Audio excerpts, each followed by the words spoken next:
I was on Twitter the other day and I saw a tweet that really got me thinking. It said, "Influencer kits on sale in Cashel's Lidl for $24.99. Get me off this planet." I was laughing at the start, but then I looked at all of the interactions. Like, this tweet had 600 likes, loads of engagements, and loads of people commenting things like, "What has the world come to?" And then I was thinking, you know, what's in the box? It's a ring light and a stand. And I was like, what annoys people about lights and stands so much?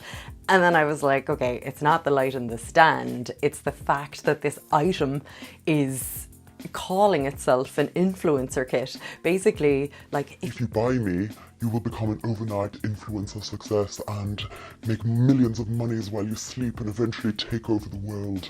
And that's not what these do. These just provide a little bit of lighting and a little bit of stabilization. You know, whether you're on live video meetings or you plan to make video updates to send to your staff and your team so you don't have to keep repeating yourself over and over again.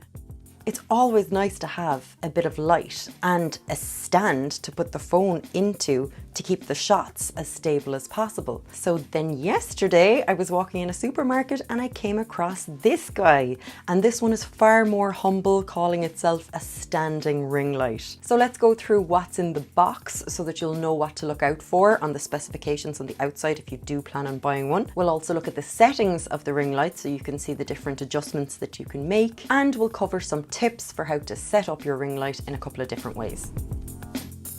So in this kit I have a 12-inch ring light, and the diameter is measured from the outer ring. Ring lights vary in size, and the most common ones are 12, 14 or 18 inches in diameter.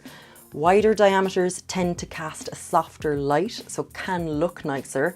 They also tend to be a bit brighter, but then bear in mind that they're going to be more expensive and they're going to be bigger, making them more difficult to transport. So it's up to you to choose a ring light that best suits your needs.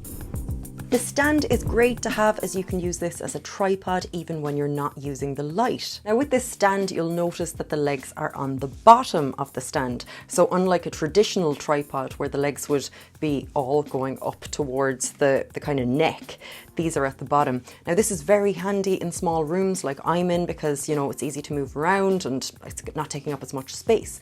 But if you plan to do a lot of recording outside, you will notice that the stand doesn't have the same sturdiness as a traditional tripod, and you might notice a lot of camera shake in your shots. So that's one thing to bear in mind when you're buying this as a tripod as well as a light.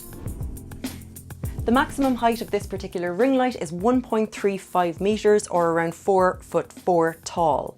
I am 5'4" or 1.6 meters, and this is it at its maximum height. So, you know, this is the kind of shot I might be getting, but I could always point it up. But then that's not a very flattering image.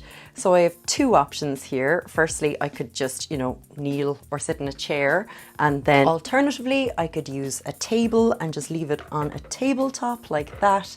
But I just figure, you know, if you're buying a ring light, you might as well purchase one with a higher stand so that you have more options. This handy little guy here is called a gooseneck. Then it's attached to a clamp that the phone goes into. This is an iPhone 12 Pro Max, so it's one of the larger ones with a case, and the phone fits in fine. It just lifts up and goes in, and then with the gooseneck you can kind of tilt the phone. What I really like as well about these kind of ring lights is that you have an adjustable tilt option on the actual ring light, so you can just loosen that and bend it forward or bend it back. You know, you don't just have to use these on people, you can use these on products and different objects as well. So it's nice to have that adjustability. This ring light is USB powered, most of them are, so you can use it with one of these, you know, USB plugs and plug it straight into the wall.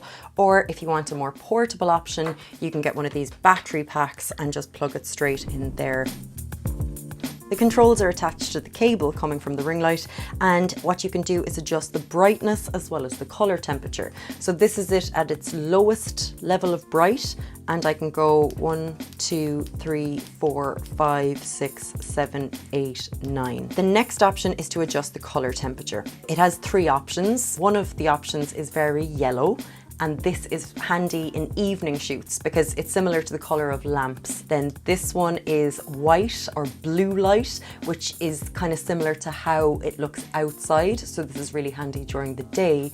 And then there's a mixed colour temperature, which is like half bluey, half yellowy, and you know, I find that this is probably the one that I use the most because it's nice on the skin tones. Now let's just clarify that this is a super cheap ring light at $29 or $25.99, whatever you can get them for. And you could spend hundreds on these, you know, with a larger diameter, a sturdier stand. You can get ones where you can dial in the color temperature. And what you're also looking for in a good light is a high color rendering index. And this is just a measurement of how colours look under a light source when compared with sunlight. These cheap lights don't even tell us what the CRI is, so we can safely assume that it's really low. But most of us aren't making cinematic movies, we're just trying to make our Zoom calls look better. So a couple of things about the setup. This would be the traditional way to use the ring light. You know, you set it up at eye level, the phone is in the gooseneck, the ring light is around you, you adjust the brightness and the colour temperature accordingly, and you look into the lens. You'll also probably notice that there is a circle around the pupil of my eye.